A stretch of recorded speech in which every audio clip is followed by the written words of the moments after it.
Hi friends, welcome to బీహెచ్పీ knowledge. మనకి university of Hyderabad నుంచి non teaching జాబ్స్కి ఒక 2 months బ్యాక్ నోటిఫికేషన్ అనేది వచ్చింది. చాలామంది స్టూడెంట్స్ అప్లై చేశారు కూడా. మన ఛానల్లో వీడియో అప్లోడ్ చేశాను, చాలామంది అప్లై చేశారు కూడా.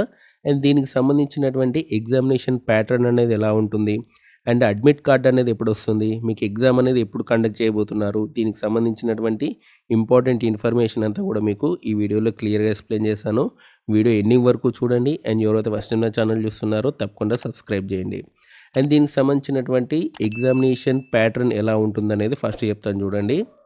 అండ్ ఇక్కడ చూడండి, మనకి టోటల్గా మనకి 3 స్టేజెస్లో ఎగ్జామ్ అనేది ఉంటుంది. ఫస్ట్ స్టేజ్ వచ్చేసినట్లయితే మనకి ఇక్కడ చూడండి టైర్ 1, టైర్ 2, టైర్ 3 అనమాట. టైర్ 1 సంబంధించినటువంటి టోటల్గా మనకి 100 క్వశ్చన్స్, 100 మార్క్స్ అనమాట. 20 క్వశ్చన్స్ ఏమో జనరల్ అవేర్నెస్, 20 క్వశ్చన్స్ ఏమో రీజనింగ్, 20 క్వశ్చన్స్ ఏమో mathematics, 20 questions computer knowledge, 20 questions English లేదా హిందీ అనేది అడుగుతారు. టోటల్గా 100 క్వశ్చన్స్, 2 hours టైం అనేది ఉంటుంది. ఇది టైర్ 1 సంబంధించినటువంటి ఎగ్జామ్ అనమాట. టైర్ 2 సంబంధించి మనకి డిస్క్రిప్టివ్ టెస్ట్ అనమాట. ఇందులో essay writing, letter writing and మీరు సబ్జెక్ట్ నాలెడ్జ్ సంబంధించినటువంటి క్వశ్చన్స్ అనేవి వస్తాయి. ఇవన్నీ కూడా డిస్క్రిప్టివ్ టైప్ క్వశ్చన్స్ అనమాట. ఇందులో టోటల్గా 14 క్వశ్చన్స్ అనేవి ఉంటాయి. ఇది కూడా 100 మార్క్స్, 2 hours టైం అనేది ఉంటుంది. ఆ తర్వాత స్కిల్ టెస్ట్ అనమాట. ఇది కొన్నిట్లో ఉంటుంది, కొన్నిట్లో ఉండదు. అండ్ ఎక్కడెక్కడైతే అవసరం ఉందో అక్కడ స్కిల్ టెస్ట్ అనేది కండక్ట్ చేస్తారు. దీనికి ఎటువంటి మార్క్స్ అనేది ఉండదు, జస్ట్ క్వాలిఫైయింగ్ నేచర్ అనమాట.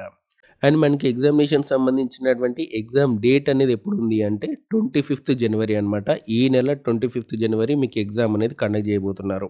ఓకేనా. యూనివర్సిటీ ఆఫ్ హైదరాబాద్ సంబంధించినటువంటి నాన్ టీచింగ్ జాబ్స్కి 25th January 2024 మీకు ఎగ్జామ్స్ అనేది కండక్ట్ చేయబోతున్నారు. దీనికి సంబంధించినటువంటి అడ్మిట్ కార్డ్ అనేది మీకు 3 రోజుల ముందు అనేది వస్తుంది. ఓకేనా. మీరు అఫీషియల్ వెబ్సైట్లో చూడండి, 3 days ముందు మీకు అడ్మిట్ కార్డ్ అనేది వస్తుంది. అక్కడ మీకు టైము, షిఫ్ట్, ఎగ్జామినేషన్ సెంటర్ అన్నీ కూడా కనపడతాయి. సో ఇది మనకి యూనివర్సిటీ ఆఫ్ హైదరాబాద్ సంబంధించినటువంటి ఎగ్జామినేషన్ ప్యాటర్న్, అడ్మిట్ కార్డ్ ఎప్పుడు వస్తుంది అండ్ ఎగ్జామ్ డేట్ అనమాట. ఎవరైనా అప్లై చేసి ఉంటే ప్రిపేర్ అవ్వండి. చాలా తక్కువ కాంపిటీషన్ అనేది ఉంది, చాలా తక్కువ మంది అప్లై చేశారు. మీరు కొంచెం ఈ 20 days కష్టపడితే మీకు జాబ్ వచ్చే అవకాశం ఉంది. అండ్ ఇలాంటి వీడియోస్ కోసం మన ఛానల్ తప్పకుండా సబ్స్క్రైబ్ చేయండి, వీడియోని లైక్ చేయండి, షేర్ చేయండి. Thanks for watching.